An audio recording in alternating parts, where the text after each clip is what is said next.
स्वामी समर्थ. कसे आहात सर्व? मस्त आहात ना? सर्वांनी मस्तच राहा. तर आज आहे ते गौरीपूजन, त्यासाठीच मस्त अशी गोड गोड पुरणपोळ्या बनवल्या जात आहेत.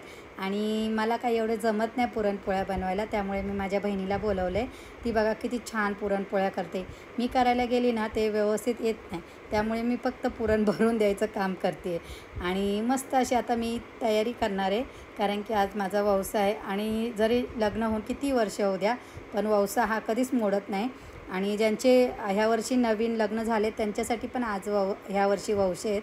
तर मी आली आहे ती म्हणजे आमच्या सोसायटीमध्ये त्या काकी राहतात सिविकमध्ये, त्यांच्या घरी 2 गौऱ्या येतात. बघा किती छान असे गौराईची म्हणजे मांडणी केली आहे, पूजा केली आहे. खरंच खूप सुंदर वाटतं आलं की इथं असं वाटतं त्यांच्याकडं बघतच राहावा दोन्ही गौरा इकडे. तर त्यांच्याकडे सत्यनारायणची पूजा पण असते दरवर्षी. आणि आता माझं इथे खूप म्हणजे सगळे वसण्यासाठी आलेले आहेत बायका. तर मी बाहेरच उभी आहे, कारण की माझा नंबर अजून आला नाही आहे. आणि सगळे एकदम गेले ना आतमध्ये, तर खूप म्हणजे व्यवस्थित पूजा होत नाही. त्यामुळे सगळ्यांची झाली ना व्यवस्थित, कारण की वर्षातून एकदाच असतं हे सणसूद. त्यामुळे मी लास्टलाच आली आहे बघा पूजा करायला. आणि सगळ्यांना प्रश्न पडलेला असतो की 2 गौराया कशा? कारण की गणपती बाप्पांना तर एकच आई आहे, ती म्हणजे गौराई. तर गौराई ही साक्षात पार्वतीचंच रूप आहे. आणि जेव्हा पार्वती मातेने गणपती बाप्पांना बनवण्यासाठी आपल्या स्वतःच्या अंगावरचा जेव्हा मळ काढला आणि त्याच्यापासून त्या गणपती बाप्पा तयार करत होते, तेव्हा ते तयार करता करता त्यांनी त्यात थोडं गंगेचं पाणी टाकलं. आणि तेव्हापासून असं मानलं जातं की गौरी माता आणि गंगा ह्या दोन्ही पण गणपती बाप्पांच्या आया आहेत. आणि गणपती बाप्पा जेव्हा त्यांच्या आजोळ्यात येतात, म्हणजे मामाकडे येतात, तेव्हा दोन्ही आया त्याला घेण्यासाठी आलेल्या असतात माहेरी. म्हणून त्यांची लेकीसारखीच स्वागत केलं जातं घरामध्ये प्रत्येकाच्या. जिथे गौरा येते तिथं लेकीसारखंच तिला मान सन्मान देतात, तिला आदर करतात, सत्कार करतात, जेवण गोडधोड असं करतात. त्यामुळे आज आम्ही पण पुरणपोळ्या केल्यात घरी आणि त्याचाच नैवेद्य वगैरे घेऊन आलो आहे. आणि आता ववसणार आहे मी. आता जुनं असलं की कसं एकच सूप घेऊन ववसतात. आणि जर ज्यांची नवीन असत ना, माझ्या वेळेस तर आम्ही 7 सूपं घेतलेली आणि प्रत्येकामध्ये 5-5 फळं. एवढी जड होतं ना ते सूपं, ते घेऊन ववसायचं असतं. आता काय हे जुनं आहे, त्यामुळे एकच सूप घेऊन ववसायचं. तर अशी छान माझी अशी पूजा झाली आहे. आणि आता मस्त गौराईला पुरणपोळ्याचा नैवेद्य दाखवणार आहे. खूप जणं बोलतात, अरे तुमच्याकडे तर कोकणामध्ये गौराई आली की मटण वडे वगैरे दाखवतात, पण गौराईला ते दाखवत नाही. ते त्याच्या पाठी पण एक गोष्ट आहे, भरपूर लोकांना माहिती नाही आहे. जेव्हा पार्वती मातेला तिच्या माहेरी यायचं असतं, तेव्हा त्यांच्याबरोबर यायला कोणच नसतं. तेव्हा महादेवांनी त्यांच्याबरोबर असलेले जे भूतगण असतात त्यांना पार्वती मातेंबरोबर त्यांच्या रक्षणासाठी पाठवलं. आणि जेव्हा पार्वती माता त्यांच्या माहेरी गेली, तेव्हा त्यांचे खूप लाड केले, त्यांना खूप प्रकारचे गोडधोड पदार्थ बनवून खायला घातले. परंतु कोणाचंच लक्ष त्या भूतगणांकडे गेलं नाही. तेव्हा पार्वती मातांना समजलं की यांना तर काय म्हणजे यांना जेवायलाच नाही आहे. तर ते महादेवांबरोबर असल्यामुळे ते लोक स्मशानात राहायची त्यांना सवय असते आणि मटण मच्छी खाण्याची सवय असते. तर पार्वती मातेने त्यांना सांगितलं की यांच्यासाठी ना मांसाहाराचा जेवण करा.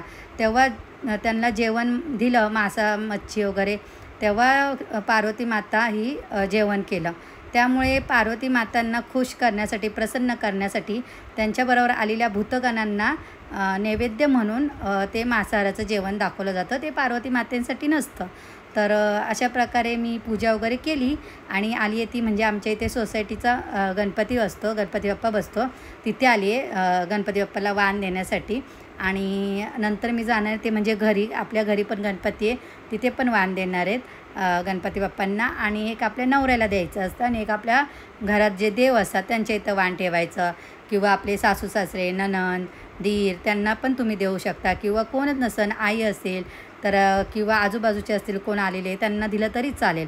तर मस्त अशी इथे पण मी पूजा केली आहे. 4 दिवस मला यायलाच भेटत नाही खाली अजिबात आरती बिरतीला, कारण की आपल्या घरात पण बाप्पा असतात ना, तर मला खाली यायला टाईम नाही भेटत. तर अशा वंशासाठी आली का मी नक्की इथं पाया पडून जाते गणपती बाप्पांच्या. तर आता आम्ही चालली आहे ती म्हणजे घरी, कारण की आमच्या घरी येणार आहेत ते म्हणजे आज भजन मंडळी. कारण की भजन ठेवले घरी आणि मी खूप दिवस झाले बघत होते कुठे भेटेल का. कारण की आम्ही ज्यांना बोलवतो त्यांनी खूप साऱ्या सुपाऱ्या घेतलेल्या होत्या सगळीकडच्या, त्यांना यायला टाईमच नव्हता. त्यामुळे माझी बहीण अचानक बोलली की माझ्या ओळखीचे आहेत, तर तिच्याच ओळखीने हे लोक आलेले आहेत. आणि कसं आहे घरात काही कार्यक्रम असेल ना तेव्हा देवाचे 2 नाव घेतलेले ना कधी पण चांगलेच आणि घरात बघा एक वेगळंच वातावरण होऊन जातं.